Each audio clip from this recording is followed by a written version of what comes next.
my name is Teresita Blanco, the Artsy sister, and we're reading Saturnastra Rimaru. This is chapter 1, part 2. Peluche has a large group of followers and plenty of noble women, ladies who think him well, and in his previous life he was a well-loved teacher as well, but in this world, well, you know how it is. It is enough to drive anyone to lunacy. And the poor man, now he wanders the streets dressed in a green kangaroo outfit, and the little nuts he uses, the pouch to carry his belongings. Oh, bless his soul. What is a kangaroo? Asked Abbott. A type of animal. And you will see that they relatively look if you stop by the plaza this afternoon. And they are going to be holding the elections after each candidate gives their final speech, explained the driver. Can anyone participate? Can anyone vote? Asked Amin. Yep.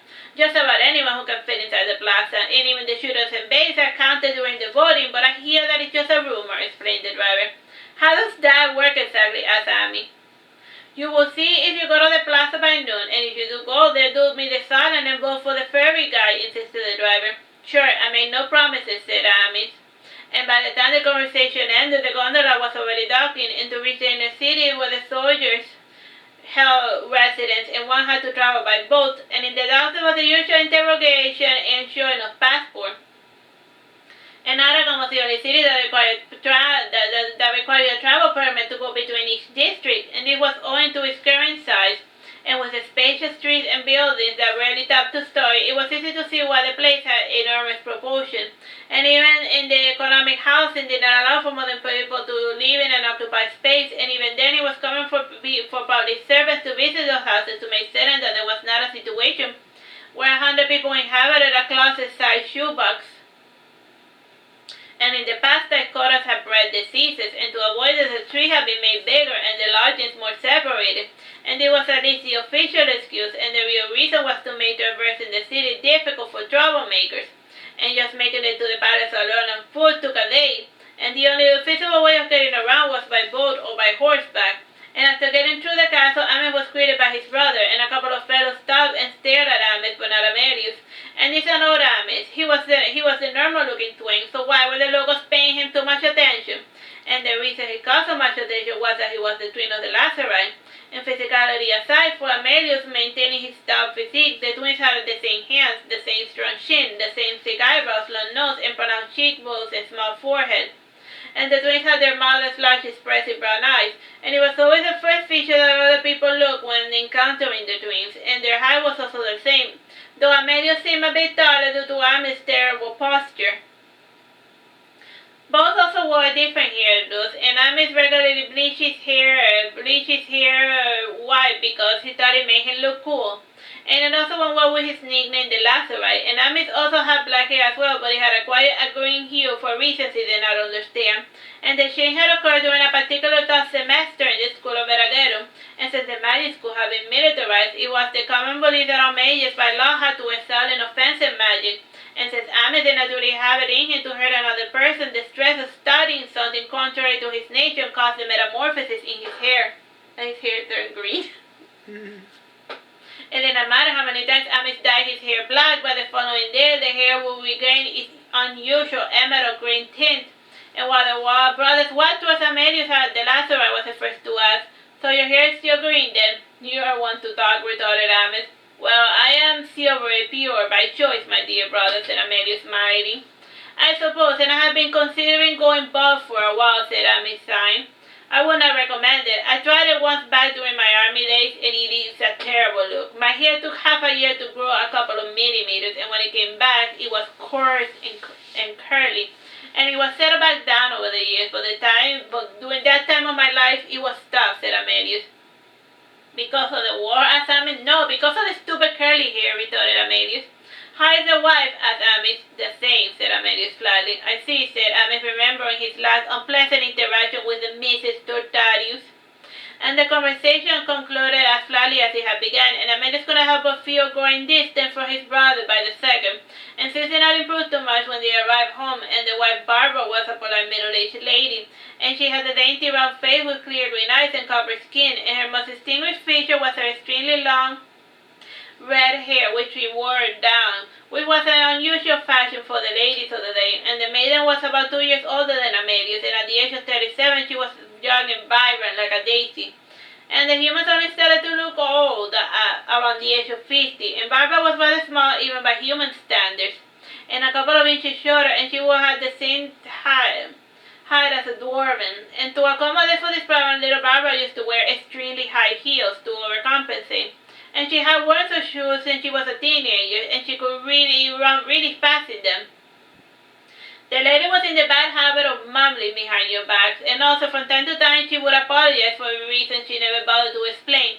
And Amelia was already used to her eccentricity, but not his brother Amos. And Amos saluted Barbara with the same cold politeness, and this coldness also reflected in Barbara's eyes, and her expression changed to completely when she saw the maid bringing in her wee baby. And Amos said, "So when did I become an uncle?" "About yesterday," said Amelius, and he added, "Barbara came home with it, and that is the end of the story." "Did she buy the child?" asked Amos. "I don't know," said Amelius. "Not my monkey, not my circus." And Barbara narrowed her eyes, but she said nothing. So one day, the wife just brought home a kid. And he's like, she didn't have a baby, she just came home with a random baby. That's her problem. Time, bro? Yeah, 17 minutes. Changing the subject, Amelius says, "Let me take you to your room." And the room Amelius had provided for his brother was one on the other side of the manor. And the manor had two living quarters, one in the first floor and one in the second. And this room had formerly been Amelius' office, but since he never used it, he converted it to a guest room. And the bedroom was also within walking distance of the library. And the twins enjoyed the little reading, especially anything that had to do with plays. And back when they were younger, they used to buy play manuscripts, and they would imagine how the entire show was supposed to go, and they even acted a little with the other neighborhood kids. Amos sat on the bed, and he nodded it often, and his brother remembered how Amos liked his bed, and the room had only one window, but it was large enough, and he had a nice view of the trees in the flower garden, and Amos noted a weirdo sleeping under the tree. And Amos said to his brother, "Who's that weirdo?" "I was told he was harmless, so I am pretending he's not there. And he waters the flowers for me from time to time, and in exchange I don't question what he's doing in my backyard at odd hours of the day or night," said Amelius. So that's like Sativa, remember remember the guy from like the beginning? Yeah. And who's a weirdo that the elf guy that people think he's a vampire just because he sucks blood and he doesn't like the sunlight. And he hypnotizes people, and he has red eyes. But definitely, he insists he's not a vampire. He's definitely 100% not a vampire. That's for me. You shouldn't believe everything that those people tell you, said Amos. "So far it has been true, so I have no reason not to believe," said Amelius. He added, Do you need help unpacking? I can get my own stuff out, thank you. It was just enough to help lock the bags in my room, and I can take it from here," said Amos. Amelius lingered a little, and then taking the hint, he left the room to leave his brother alone. And he walked a little ways, and then he went into another room, and after moving a painting aside, he started looking through the peephole. And he frowned when he saw his brother plugged with a wine cork. And Amelius had never been the type of person who believed in privacy, and Amos knew this, and so he had come prepared. And he found his brother's spying habits a little annoying, but sometimes it bordered on the creepy factor. And it was all born out of concern, so Amos never made a big deal about it, nor did he ever confront his brother on the matter. So like his brother started peeping. Leave me alone, you crazy person. Little did Amos know the second reason why he had gotten this room, and since the office had been an addition to the house, the inner walls were a lot thinner, and the walls which led to the kitchen were also lined with acoustic tiles. This made the sounds produced by Amos' room echo to the kitchen, and Amelius already had a chair and a little table set up in a place where the sound was strongest, and all he had to do was recline his head against the wall, and Amelius could tell everything that was happening in his brother's room. He gave it like the most acoustic room. And then I could hear it and listen. Like a creepazoid. And as soon as his eye hole was plugged, Amelius went towards the kitchen, and his wife was preparing lunch, commented, "By the gods, leave your brother alone." Amelius sheepishly said, "I'm not doing nothing, I'm just sitting here reading a book or so." "Sure you are," said Barbara, sighing. And while Amelius listened, Amos was slowly getting his things organized, and the first thing he settled up were his clothing, which he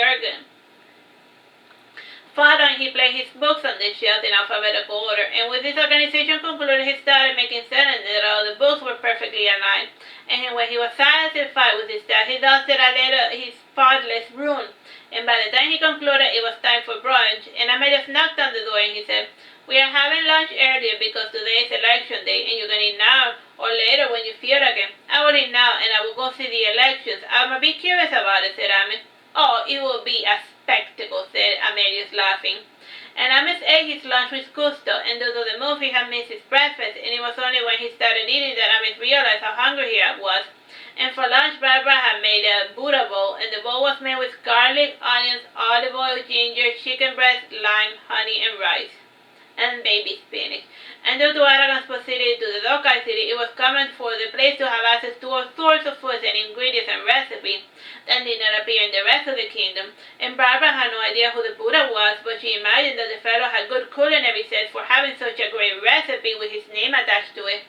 And Barbara was not fond of crowds, but she indulged her little husband's hobby of being politically active, and she had the sneaky suspicion that all the elections were rigged. And she had read about electoral fraud in Cariba's unbelievable Truth Quarterly. And in the last issue, Karina had written about the underground train that could be used to travel from world to world. And the trains for now only appear at midnight in all of the major cities of the kingdom once every 2 months. And to be allowed entry, one had to prove their metal to the gatekeeper. Time? 10 minutes.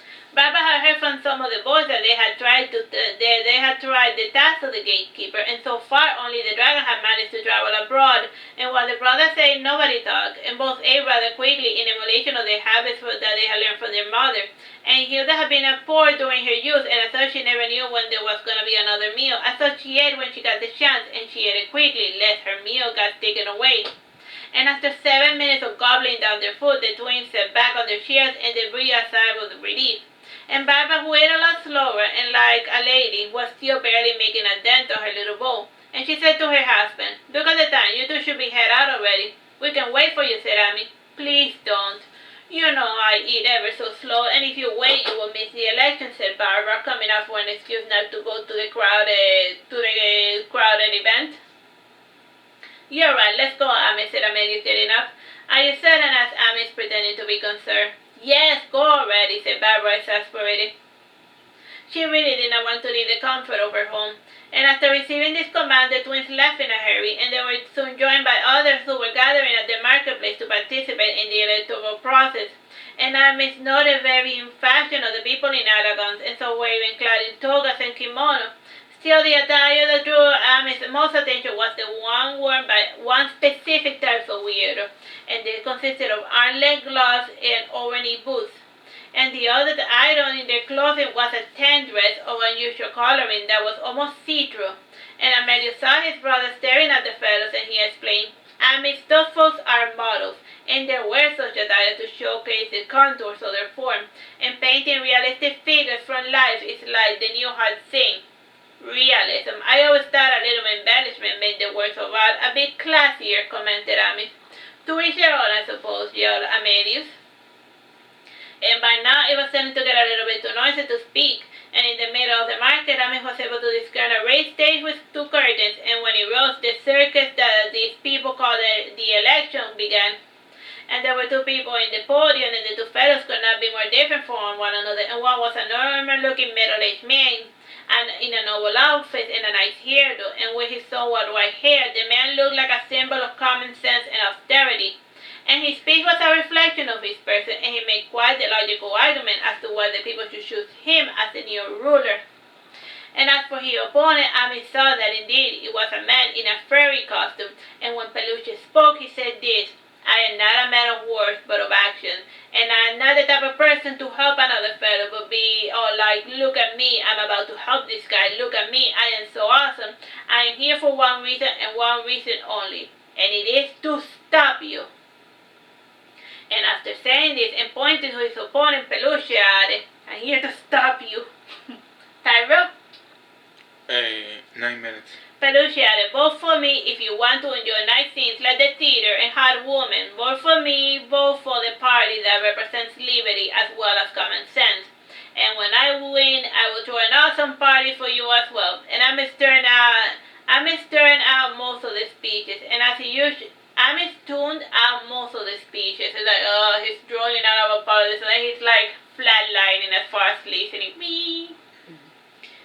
And to him all speeches made by rulers were nothing but empty promises. And the thing that I woke up Amos was a bit was when a thunderous voice started singing, vote for Peluche, Peluche's the greatest ever best.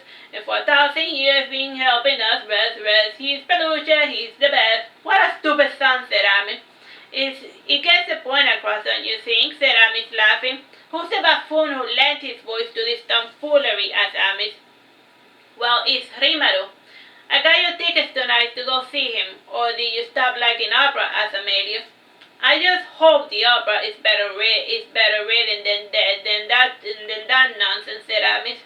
Amelia then said, quiet, the Electoral College is about to enter. The so-called Electoral College was a group of 6 dragons, and they were rather small, each about a half a meter in length from head to tail. And the dragons had elegant horse-like bodies and lovely butterfly-like wings, and the wings patterns were similar to those of the blue pansy butterflies, and the bodies were black with an orange mane, and they were distinct with their number horns. 2 had solid horns like those of a unicorn, and another had a ram-like horns, and the other dragons had a moose-like horns, and the horns were a clue to their silver dragon fathers' mating habits, and they were all half brothers and sisters, and due to the draconic blood... Wait, did the dragons do with various animals? Yeah. Okay. Well, what? Well, the silver dragons specifically. Yeah. Like I just realized what the clue was. Dude, if there's a crossbreed Priscilla, dragons can make, if a lazy dragon can make with a human... Say no more before we get demonetized. Keep going. Whatever. The dragons being... The dragons are kinky, got it. Dragons know how to have fun. Okay. Due to the draconic blood, this mammal and unicorn descendants had inherited intelligence. Still, for the humans, they were just a different flavor of dragon. Elizabeth came out to the stage and she pointed to the first gentleman. Those who support Earl City make some noise. And a good number of people started clapping and made some noise, and some parents even made their poor infant babes start crying. And the dragons then tallied the votes, and they wrote in the shark post how many votes the Earl had gotten. Alisa then said, now let's give a big round of applause for Peluche. Yay! This was Alisa's not so subtle way of showing which candidate she supported, and the guys overseeing the election also made their voices heard.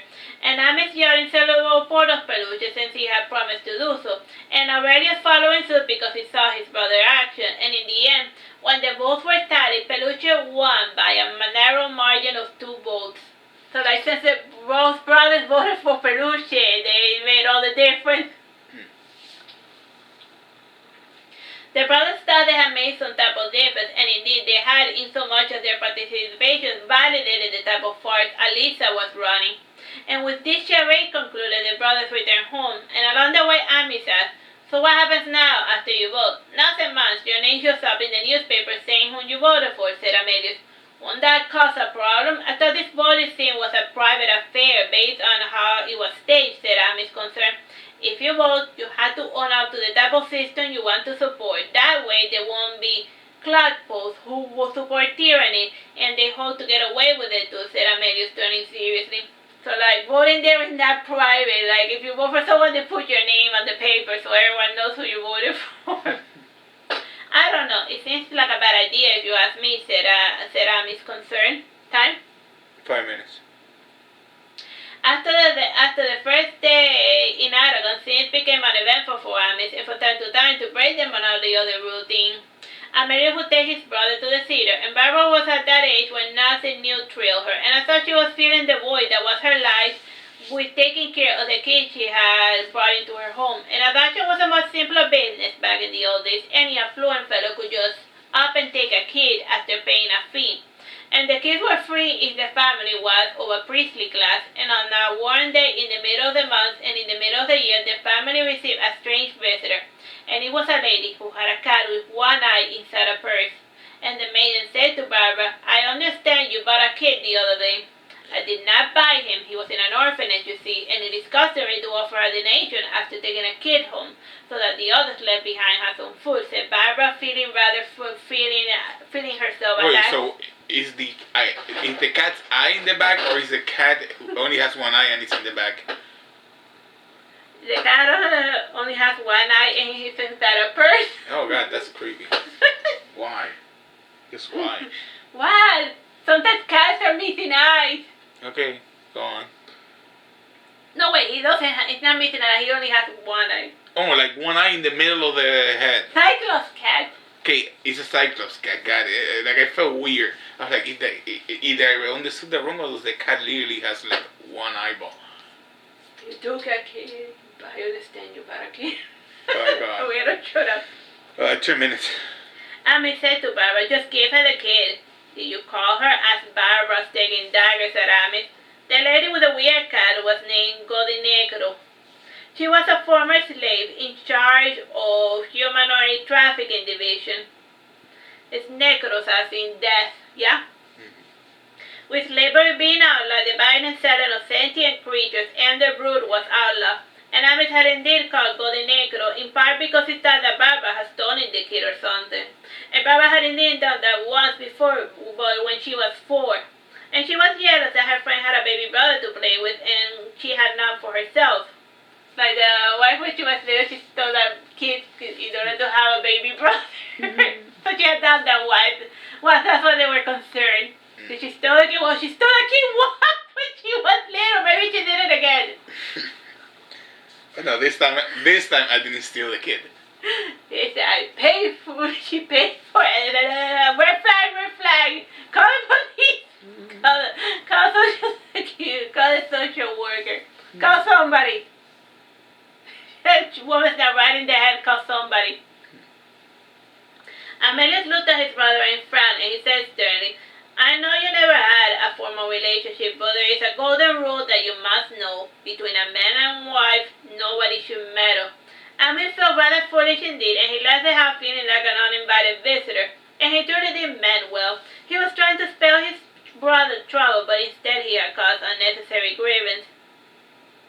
And the imaginary castle that Amis had created between himself and his brother grew even more. When he returned home, the baby was gone, and Barbara had a dour look on her face, and this dour look was echoed in Amelius as well, and in turn it also affected Amis, and for a couple of weeks the trio only spoke monosyllables to one another, and the sour mood escalated in the form of a crying fit, and Amis had just started his bath, but he lingered there a bit too long because he was cleaning his hair. And as it happened when he found himself alone with his own thought, he started thinking nonsense, and he was found wet, sitting on the bed, wrapped in a towel, sobbing. And Barbara saw him, and she did her best to press Amis to tell her what was the matter. And the reasons ranged from being a failure to Barbara creating friction between the brothers, and Amelius eventually interfered. And he saw that Barbara was pressing Amis, and Amelius took Barbara out of the two, and the two then waited in the kitchen. And eventually Amis settled down and he started saying, Barbara, Amelius, and the two returned a bit wearily, and Amelius came with a cup of coffee and a biscuit. 30 seconds. Alright, so after the two, he drank his coffee and smoothie proof. Alright, we'll leave it here. He had his coffee. Bye-bye.